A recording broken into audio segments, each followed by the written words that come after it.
Hi everybody, and welcome back to the Polytunnel. I thought I'd give you a quick rundown on what's happening at this time of year. We're just coming up to mid-November. Obviously things are coming to an end. I've just picked the last of the tomatoes, which I'm quite pleased with. These I was sure we weren't going to get a crop this year because they were so late, and I don't think I've ever been picking crops this late into the year before.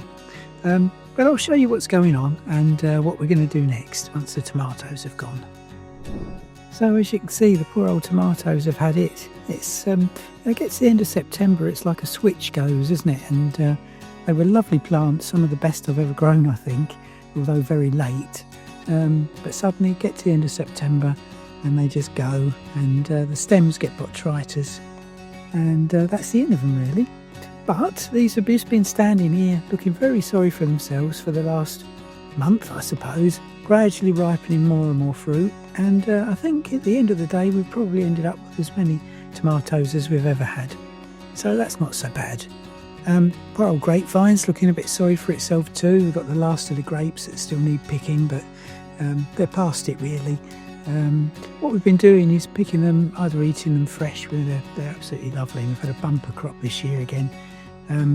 Or we'll dry them, make them into raisins, sultanas for cereals and things, and that works really well. Got a dehydrator, pop them in there. In a few hours you've actually got yourself some very nice sultanas and raisins for your cereals and things, and for recipes. So that's worked well. But what's going to happen next? Well, the tomatoes will go probably this weekend. I think they've probably had it by now, and as you can see they're looking very sorry for themselves. So in their place, we've already got some broad beans coming up ready. Just show you them here. So sowed those end of October, so just a few weeks ago, and they're just coming through, some aquadulce, and they will replace these tomatoes in this bed once they're ready. There's a few more trays of these obviously waiting to go in at the same stage, so hopefully they'll be ready very soon and just in time for the tomatoes when the tomatoes have gone. On the other side we've got several things. It's purple sprouting broccoli. I sowed this rather too early, I suppose. The plants were a little bit big when they went in, so I've sowed those on the 15th of June, these purple sprouting, and they're nice plants. They're going to need staking because obviously in a polytunnel things do tend to grow a little taller than they might do outside, so I'll give them a stake. Still a few tomato plants in here, so I just planted around them because they were still cropping at the time, but I'll just snip those off at ground level. We'll just cut them off at the ground and leave the roots in for now. So yeah, a bit of purple sprouting, which I'm hoping we'll have in sort of mid-late winter.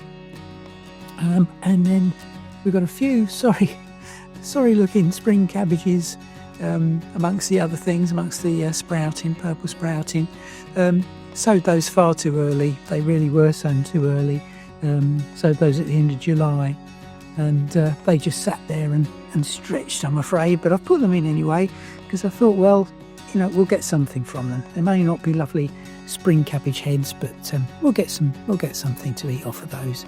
And you live and learn, don't you? So next year I shall be sowing them later, because the tomatoes, well, it didn't help that the tomatoes were very late too, so I'm going to make that excuse and say, well, actually nature got in the way a little bit there, and but we live and learn. And then further down we've got some chicory, nice hardy crop. It's just getting its little spots on the leaves, and if you can see the little red spots. Again, sown perhaps a little early, but doing quite well. So they've been in for a few weeks now. Now they're the variety Variegato di Castelfranco, which is a lovely variety, but quite late cropping. So the idea with these is that once they get a bit of frost, they'll sweeten up a little bit and colour up.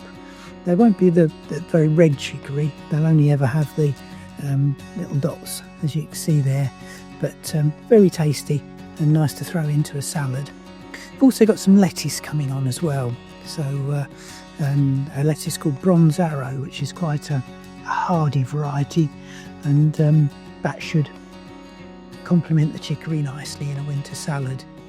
So that's what we've got coming on, and the idea is that rather than leave the soil bare all winter, we'll have incorporated some garden compost before these things were planted, and also some manures as well. See a bag up the end there of concentrated manure which we put on, a little bit of bloodfish and bone as well, and because we'll be watering over the winter, then the soil in the polytunnel won't become dry. It will keep fertile and keep active, and we'll get crops as well at the same time.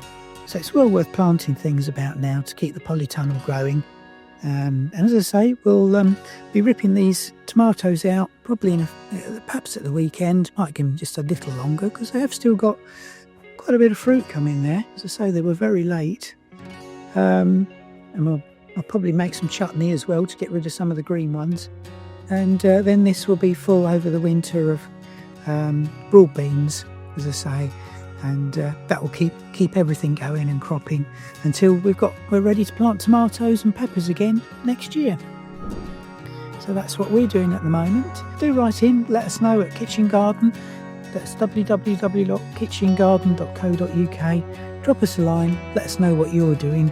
You'll find us on all the usual socials as well, and we look forward to hearing from you.